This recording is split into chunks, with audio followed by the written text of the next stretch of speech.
I spent 3 months secretly writing the grant proposal that saved our nonprofit's programs, only to watch my boss stand up in front of the board and take sole credit for it on her way to a promotion. My name is Bettina Cross, and before this happened, I believed I understood the people I trusted and the life I had built. The board announcement came at 9 a.m. on a Tuesday, the kind of morning that starts with the smell of burnt coffee, the sound of keyboards warming up, and the uneasy silence that settles over an office when everyone knows an important meeting is about to begin. We were all packed into the third-floor conference room of the organization's downtown headquarters, shoulder to shoulder in the long glass-walled space, while the executive director stood at the front with a folder in one hand and a smile that looked rehearsed to the point of strain. I remember that meeting so clearly because I had spent the first 10 minutes thinking it was going to be about budget updates or the donor gala. Nothing about the setup seemed unusual. Our board had been in a good mood lately. The grant cycle had gone well. Our numbers were up, and there had been talk in the hallways for weeks that the foundation application we had submitted in the spring had been one of the strongest in the region. I was still tired from the long months of work that had gone into it, but it was the good kind of tired, the kind that makes you believe your effort actually mattered. Then the executive director cleared his throat and said, "I'm pleased to announce that the Whitmore Community Foundation has awarded us the full grant amount we requested." Soft applause moved through the room. A few people exchanged relieved glances. Someone near the back let out a little laugh of joy.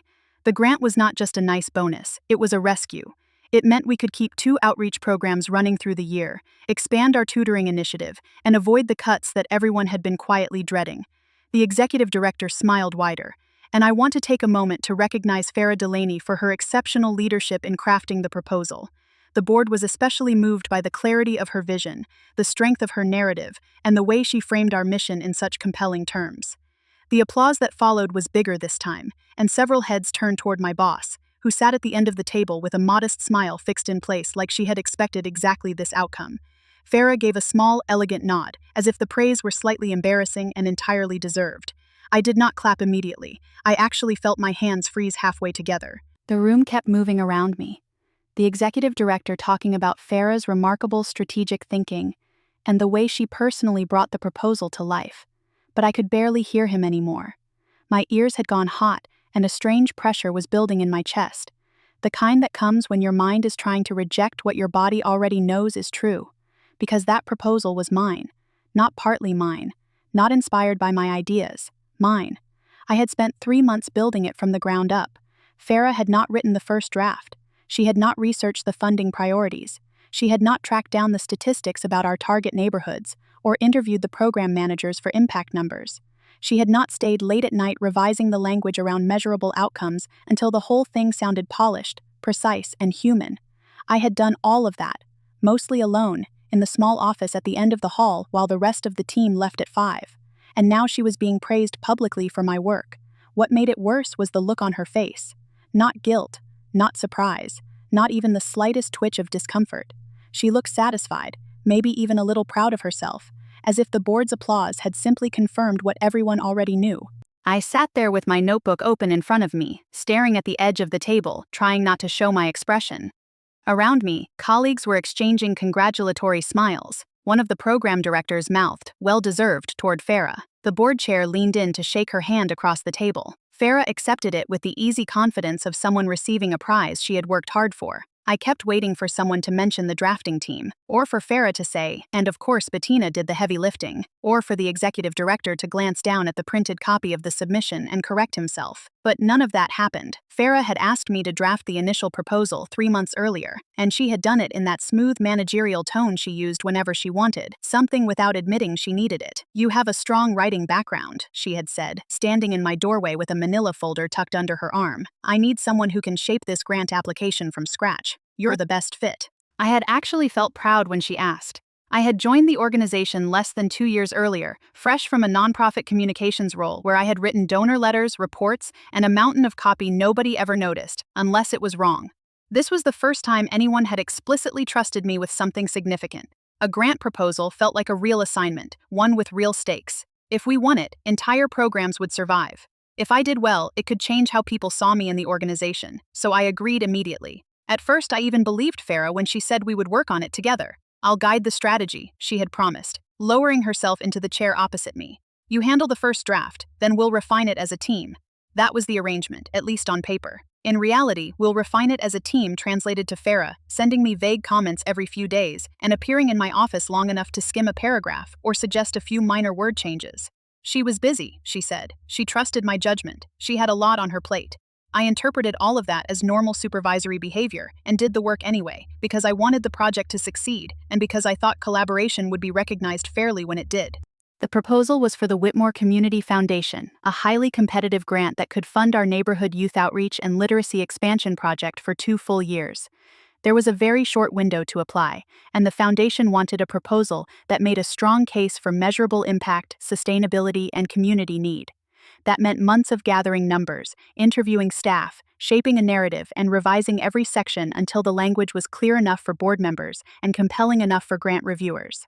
The first thing I did was build an outline. Then I assembled the program data from 6 different reports, some of them outdated and incomplete, and spent hours fact-checking everything. I interviewed our caseworkers and tutors so I could capture actual stories instead of generic mission language. I worked with the finance team to get budget projections. I coordinated with the development coordinator to pull prior donor data. I even called one of our partner schools to verify attendance trends that would support the need statement. Farah checked in twice that first week. The first time she stood behind my chair, reading over my shoulder, and said, "This opening is a little dense, can you make it more engaging?" The second time she tapped the printed outline and said, "I'd like the mission section to sound a little more visionary, less operational. We need them to feel the big picture." That was about the extent of her contribution in the early stages. The rest was me. I wrote the first complete draft over a long weekend, sending it to her on Sunday night with a cover note that listed the sections I still wanted to refine.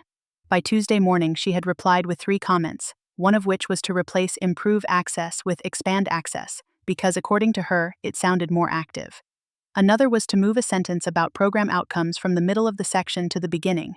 The third was that she liked the overall direction. That was Farah's style. She was good at looking involved without actually doing much work that could be traced. As the weeks went on, I kept revising. I cut redundant language, rewrote the logic chain between the need statement and the program outcomes, tightened the budget justification, and made the measurable goals sound ambitious without sounding unrealistic. I built the narrative around the lives the grant would affect, because the foundation seemed especially interested in human impact. I made sure every statistic could be backed up. I cross-referenced the whole thing against the grant guidelines more times than I can count. Farah would occasionally call me into her office, where she would hover over the document and circle a phrase or two with a red pen. "This is too formal," she'd say once. "This part is too long," she'd say another time. "Can we say this more in our voice?" she asked, and I remember blinking at her because she had not contributed any actual voice to the piece yet. Sometimes she would ask for broader tone changes, like making a paragraph warmer or more inspirational, but she never gave me fresh content. She never sat down to draft. She never pulled together the source materials. She never built the structure that held the whole thing together. If anyone had asked me then, I would have described her role as editorial at best, managerial at most. Still, I did not mind. I believed I was being patient. I believed the work would speak for itself. By the time we submitted the final version, I had probably spent close to 100 hours on it, maybe more if you counted the evenings I carried the laptop home and kept editing after dinner. There were pages of drafts in my folder, every version date-stamped automatically by the software. There were email threads with Farah's comments. There were notes from interviews, spreadsheets with source data, and red-line sections showing how much of the final language had been shaped by my hands. When the grant was approved 6 weeks later, the office buzzed for days. People were thrilled, and I was too. For a brief moment, I forgot how tired I was and just felt the relief of seeing the work pay off. I even thought the recognition might be shared properly. I imagined Farah saying something like, "Bettina did an amazing job assembling this proposal," or the executive director thanking the whole development team and noting that I had taken the lead on the writing. Instead, I was standing in that conference room listening to my boss receive praise for her compelling vision. The applause ended, the meeting moved on, and I sat there in a daze until my coworker, Ingrid, leaned toward me and whispered, "You okay?" I almost laughed because I was not okay at all, but I forced a tiny smile and nodded. "Yeah," I whispered back, just surprised. Surprised was the mildest possible word for it. Farah left the meeting smiling, accepting congratulations from the board members as they filed out. Several of them stopped her to ask follow-up questions about the grant and the implementation timeline. She handled them effortlessly, nodding with authority, as if she had personally wrestled the proposal from a pile of blank pages. I stayed seated until almost everyone had gone. My hands were shaking, and I did not trust myself to speak. When I finally stood, I caught my reflection in the dark conference room window and was startled by how white my face looked. I could have walked straight into Farah's office and confronted her. I could have closed the door and demanded to know why she had taken credit for my work. That was what part of me wanted to do, the part that was hot and impulsive and furious. But another part of me, the part that had spent too long trying to be professional in environments where being emotional was a liability, told me to stop, to breathe, to gather proof, to think, because this was not just about being hurt, though I was hurt, it was about my career. If the board believed Farah had written the grant, then she had just used my months of work to strengthen her own standing. If they believed the proposal was her vision, then any future opportunity tied to it would flow to her, not to me. And if I let anger push me into a confrontation without evidence, I could end up looking irrational while she looked polished and calm. So I went back to my desk. I opened my computer and started making a list. What I had, what I needed, what I could prove. I had the original outline I created the first week. I had the draft history in the document folder. I had emails from Farah with very specific editing suggestions that showed how little of the substantive writing came from her. I had notes from the meetings where I had interviewed staff and gathered data. I had budget notes and source files. I had a version of the submission with tracked changes that clearly showed most of the text originating from my drafts. I also had something else, a memory of the exact sentence she had used when she first assigned me the task. "You're the best fit." At the time, it had sounded like trust. Now it sounded like a setup. I did not say anything to Farah that day. I answered her emails. I attended my meetings. I stayed polite. Inside, though, I was building a case. The next morning, I arrived early and copied every relevant file into a secure folder on my personal drive. I exported the email chain with timestamps visible. I saved the draft history from the document platform, so the version creation dates would be preserved. I printed the full proposal packet, highlighted the sections I had written, and put sticky notes on the pages where Farah's edits were clearly minor and cosmetic. By lunchtime, I had a binder.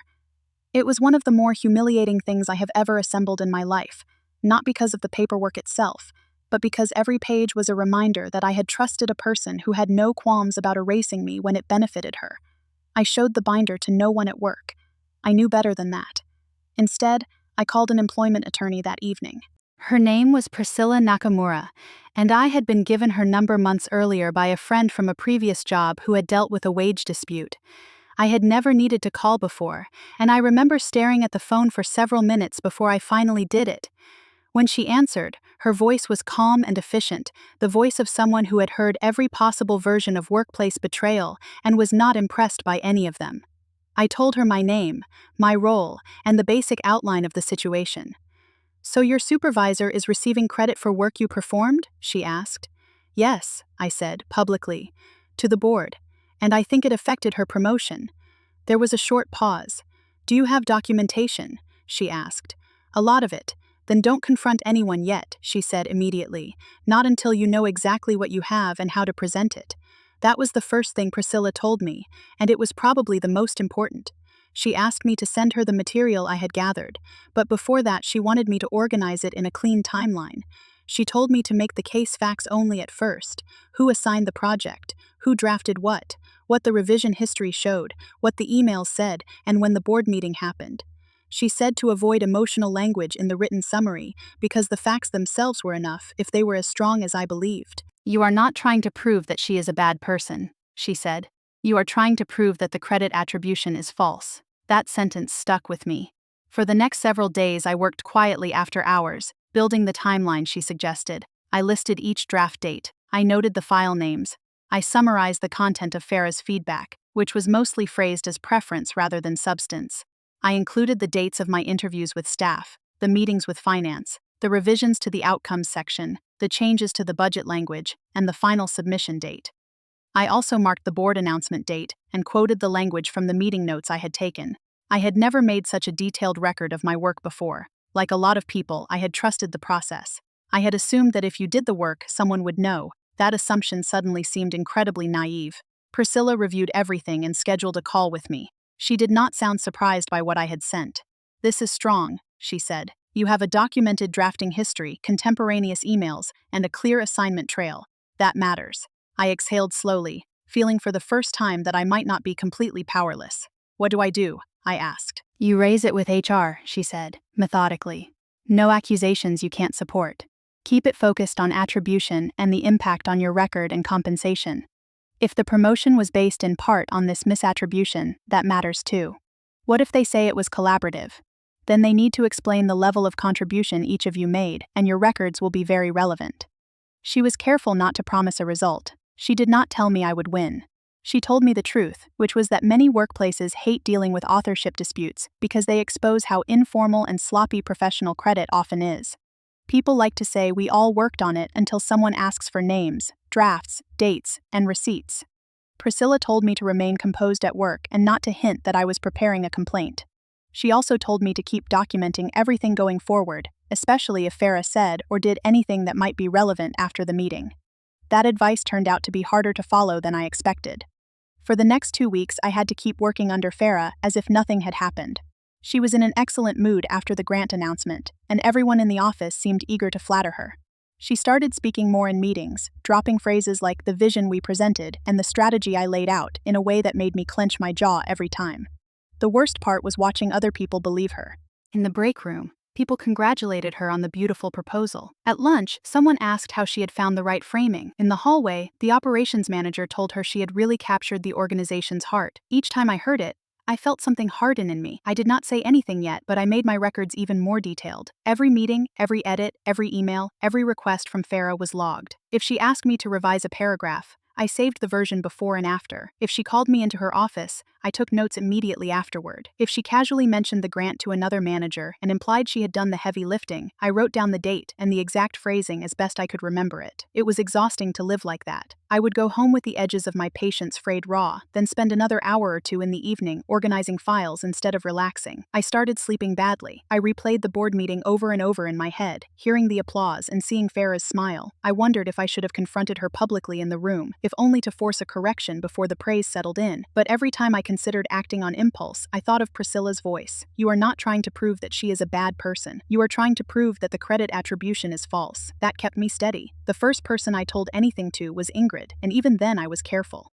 We were both working late one evening, and she noticed I was still at my desk at 7:30 with half the office already dark. "You've been here forever," she said, dropping into the chair beside me. "You should go home." "I'm finishing something," I said. She studied me for a second, the way people do when they know there is more happening than you are admitting. "Is this about the grant?" she asked quietly. I hesitated. Ingrid had a reputation for being discreet, and she had also been one of the few people in the office who understood how much work I had put into the proposal because she had seen me rushing between meetings and interviews for months. Still, I did not want to say too much. "Farah's getting all the credit," I said at last. Her eyebrows lifted. "You wrote most of that proposal." It was not a question. The fact that she knew it immediately somehow made me feel worse because it confirmed that the truth was visible to anyone who had been paying attention. "Pretty much all of it," I said. Ingrid let out a long breath through her nose. "That's disgusting." I gave a tired laugh. "I'm documenting everything before I say anything." Her expression changed to something more careful then. "Smart." We sat in silence for a moment, the office around us glowing in small pools of light from the exit signs and desktop monitors. "If you need a witness later," she said, "I can tell them what I saw, not details unless necessary, but I know you carried that project." I looked at her, surprised. "You'd do that?" "Of course." She shrugged one shoulder. "I'm not going to pretend I didn't watch you basically build the whole thing while Farah popped in to rewrite adjectives." It was the first time I had laughed in days. Not because it was funny, exactly, but because it was so absurdly accurate. That small exchange gave me courage. The following Monday, I requested a meeting with Human Resources. I did not tell Farah in advance. I did not ask for permission. I simply sent a polite email to HR requesting a confidential conversation about a work-related authorship concern. The HR manager, Denise, replied within an hour and scheduled me for the next afternoon. I barely slept the night before. I kept imagining the conversation going badly. What if they dismissed it as sour grapes? What if they said a proposal is always collaborative?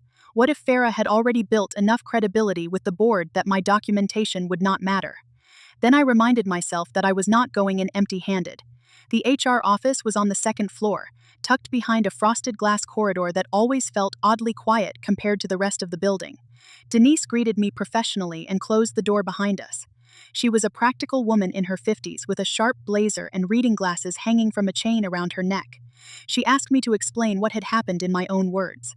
I did, carefully. I started with the assignment, explaining that Farah had asked me to draft the grant proposal because of my writing background. I explained the scope of the work and the months of research and drafting that followed. I described the limited nature of Farah's input and the fact that her comments were mostly editorial. Then I explained what happened at the board meeting and how the credit had been publicly assigned to her alone. Denise listened without interrupting, making notes on a legal pad. When I finished, she asked, "Do you have supporting documentation?" I slid the binder across the desk. She opened it and began reviewing the timeline, the draft comparisons, and the emails.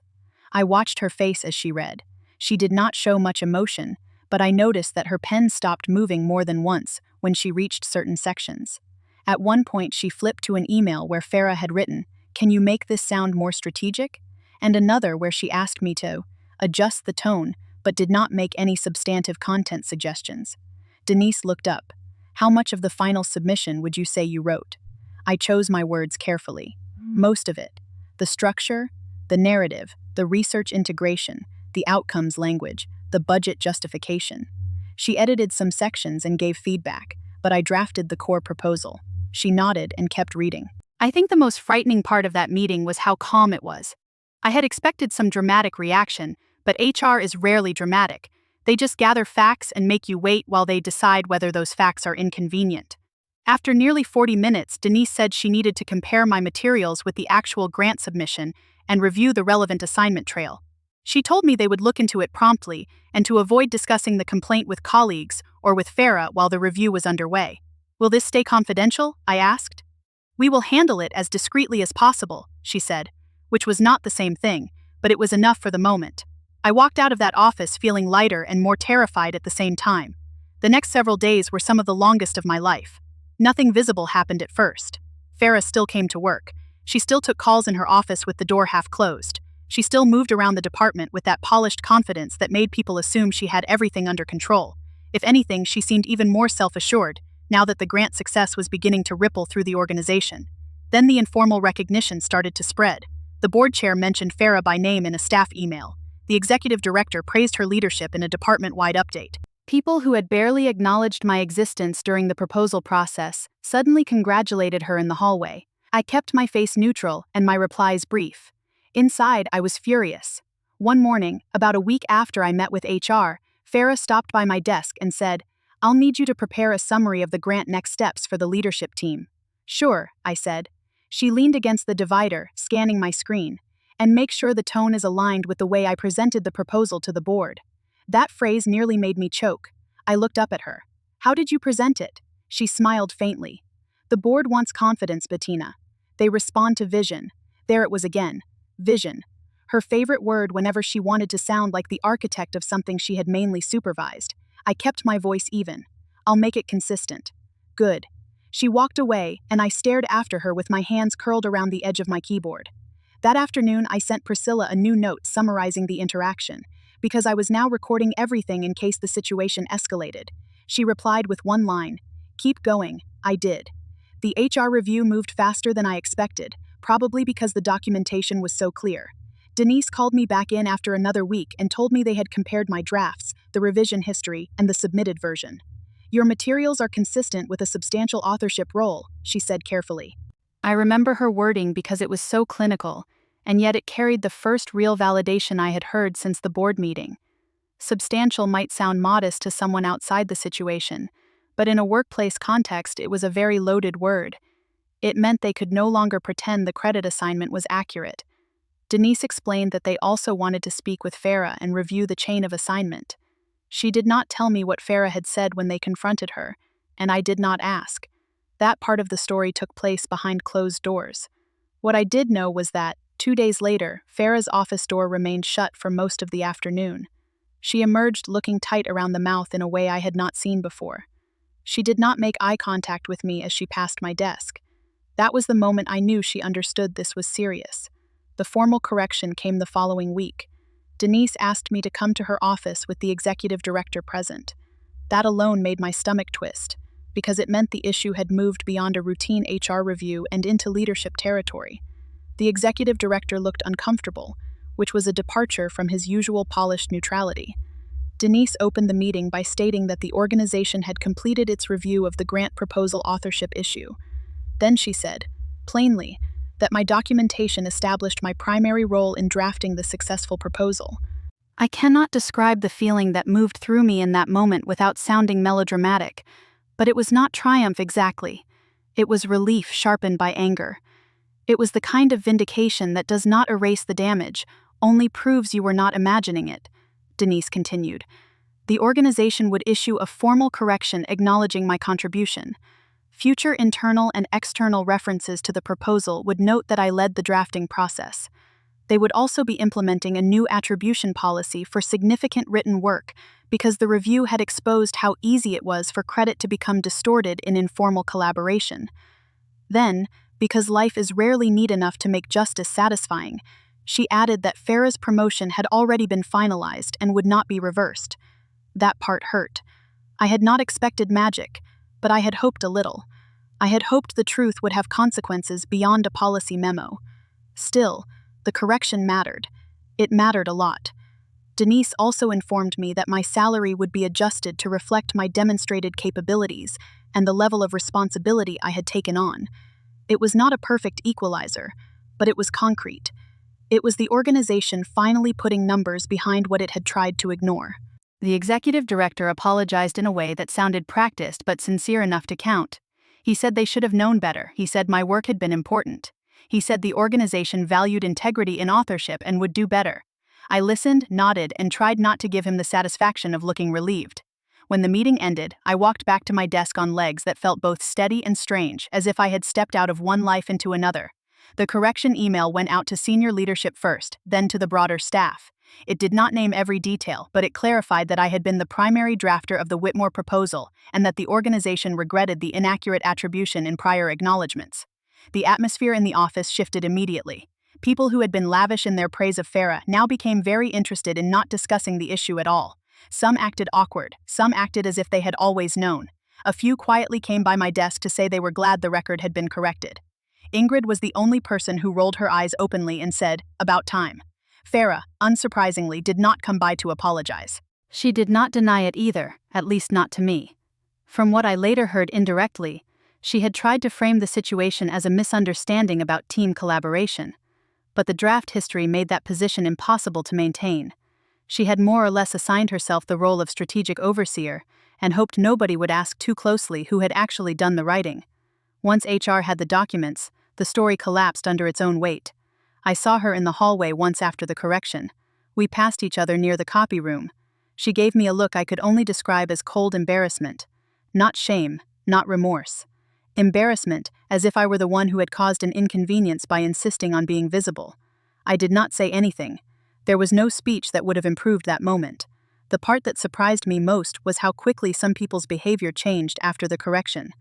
Suddenly, the people who had never asked me about the proposal before wanted to hear more about the writing process. Suddenly, everyone remembered I was the communications specialist who had really taken the lead. It was flattering in a cynical way, but it also made the entire ordeal feel more ridiculous. One afternoon, the development director stopped by with a stack of thank you notes from Foundation contacts and said, "We'd like you to help shape the grant report, since you know the language best." Translation. Now that the truth was public, they wanted the person who actually wrote the thing to handle the follow-up. I smiled and said yes. There was one more uncomfortable conversation that mattered, and it was with Priscilla. I met her for coffee a few days after the correction, because I wanted to thank her properly and because I still felt shaky in the strange emotional aftershock of everything that had happened. She arrived in a charcoal coat and accepted the cup I bought her with a small nod of appreciation. "How do you feel?" she asked once we sat down. I stared out the window for a second before answering. "Like I got some of it back," I said. "Not all of it, but enough." She considered that and then nodded. "That's often how these things go," she said. "People think workplace credit disputes are dramatic personality clashes. Usually they're documentation disputes. Whoever can show the cleanest record has the better chance of being believed." I laughed softly. "That makes the whole system sound depressing." "It is depressing," she said matter-of-factly, and then took a sip of coffee. "But that doesn't make it hopeless." She told me something I had not fully understood before. Unacknowledged professional contributions happen constantly because so much work is done collaboratively, informally, and without proper records. People assume shared effort means shared credit. Sometimes it does. But often the person with the strongest title or the loudest voice becomes the default owner of the outcome, especially if nobody keeps track of who actually did what.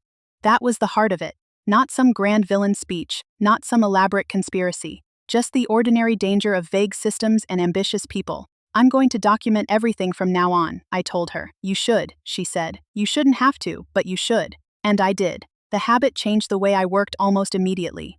If I drafted a report, I saved the outline, the revisions, and the final version. If I led a meeting, I wrote a summary afterward and emailed it to the group so there would be a record. If I contributed a paragraph, I dated the file and noted my role. It felt tedious at first, but after what had happened, it also felt like a form of self-defense. More than that, it felt like a boundary. Farah continued in her role, though the dynamic between us was never the same after the correction. She remained polite in public, which somehow made things colder rather than warmer. We did not need to talk about the grant again. The facts were already established, and she knew that if she tried to reframe them, there would be a record waiting. The promotion she received did stand, just as HR had said. That was frustrating, and I would be lying if I said I was not angry about it for a long time. She had used my work to elevate herself, and she still got to keep the title. That is not the kind of injustice that evaporates just because a memo exists. But the title was not the whole story. The correction altered how people saw her. Not everyone, maybe. Not enough to satisfy the part of me that wanted a spectacular downfall, but enough that her authority became a little less untouchable.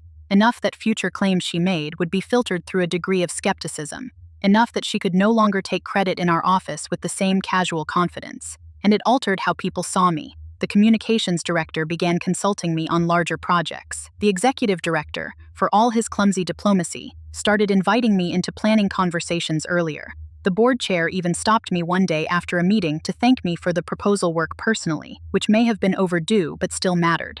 The salary adjustment helped too, although not as much as the respect did. I had never realized how demoralizing it was to know your labor was being used to benefit someone else while your own position stayed flat. Being corrected in the record did not solve everything, but it changed the relationship between my work and my pay in a way that felt more aligned with reality. In the months after the incident, I found myself thinking often about how close I had come to swallowing the whole thing. That seemed to be what workplaces relied on most. The assumption that people will stay quiet because they need the job, because they want to seem easygoing, because they are afraid of being labeled difficult. If I had said nothing, Farah would have continued to enjoy the credit. The board would have kept believing she was the one behind the proposal. My contribution would have disappeared into the organization's official memory, and I might have spent years watching that version of events harden into fact. Instead, I learned that documentation matters more than outrage. That was a painful lesson, but a useful one. I also learned that people who steal credit often count on the victim being too overwhelmed to prove it. They count on ambiguity. They count on the fatigue that follows months of hard work. They count on the fact that most of us are taught to be gracious, not exacting. Farah had made a very predictable gamble. She assumed I would be angry and then quiet. She assumed the board would not care enough to ask questions. She assumed the draft history would not matter once the final product was polished and successful. She was wrong on all three counts. About 6 months later, the new attribution policy went into effect. Our organization started requiring clearer sign-offs on major written projects, with drafts stored in shared folders and contributors listed explicitly in internal records. A few people grumbled about extra bureaucracy, but I knew what had prompted it. So did they. There was something quietly satisfying about that. One afternoon, while I was updating the grant report and tracking revisions line by line, Ingrid swung by my office with a stack of papers and dropped them on the corner of my desk. "For the record," she said, "you should know that I still tell people you're the only reason that proposal worked." I looked up from my screen and smiled. "That's kind of you," she snorted. "It's not kind, it's accurate." Then she tilted her head. "Do you ever think about what would have happened if you hadn't kept that draft history?" I did think about it. A lot. "All the time," I said. She tapped the stack of papers. "That's why I now keep backups of everything. You've converted me." It was a small conversation, but it mattered. It meant the lesson had traveled beyond my own office and into the habits of someone else who had watched what happened and taken it seriously. That, to me, felt like the real aftermath. Priscilla and I stayed in touch after the case, though not constantly. Every once in a while I would send her an update or ask her a question about best practices for protecting authorship on future projects. She would respond with the same practical precision she had shown from the beginning. The last time we spoke about the grant incident, she said something I have never forgotten. "People often think the truth is enough on its own," she told me. "It isn't. The truth needs structure. It needs timestamps, drafts, emails, names, records. Without that, the loudest version wins. That is the sentence I think about whenever I start a new project now. I no longer treat documentation as paperwork after the fact. I treat it as part of the work itself. If I help shape a campaign, I save the drafts. If I lead a strategy document, I record my role. If I make a significant contribution, I make sure there is a trail that belongs to the contribution and not just the final product. I wish I had learned that in a gentler way, but maybe gentle lessons do not stick as well. Sometimes I wonder whether Farah ever thinks about that board meeting the way I do. I wonder if she remembers the moment the room applauded and she accepted praise for words she had not written. I wonder whether the embarrassment in the hallway felt like punishment to her or just an inconvenience. I wonder whether she now reads a draft history and feels a flicker of caution. Maybe not. Some people are very good at separating themselves from the consequences of their own behavior. They move on quickly and let everyone else carry the residue. What I know is that she no longer gets to define the story unchallenged. The proposal I wrote secured the grant. The grant kept programs alive. The programs served the people our organization exists to help. That work mattered. My work mattered, and no amount of polished public praise can erase the fact that I was the one who sat alone for weeks turning raw information into something the foundation believed in. That is the part that I hold on to. Not the humiliation, not the rage, not even the correction, though that helped. What I hold on to is the knowledge that I did the work, I proved it, and I changed the record. If you have ever had your effort minimized, your ideas folded into someone else's success, or your contribution casually renamed as a team achievement only when credit was about to be handed upward, then you probably know how corrosive it feels. It can make you question your own memory. It can make you hesitate before speaking. It can make you wonder whether being easy to work with is just another way of asking you to disappear. I do not think that anymore. I think clarity is a professional responsibility. I think documentation is a form of self-respect. And I think anyone who asks you to do the work should be prepared for you to remember exactly what you did. That Tuesday morning in the conference room taught me that the truth can be stolen in public if nobody is prepared to defend it. But it also taught me something else. Once you build the record, it becomes very hard to bury the fact of your own labor. So yes, my boss took credit for my grant proposal and got promoted over me. But she did not get to keep the story. And that changed everything.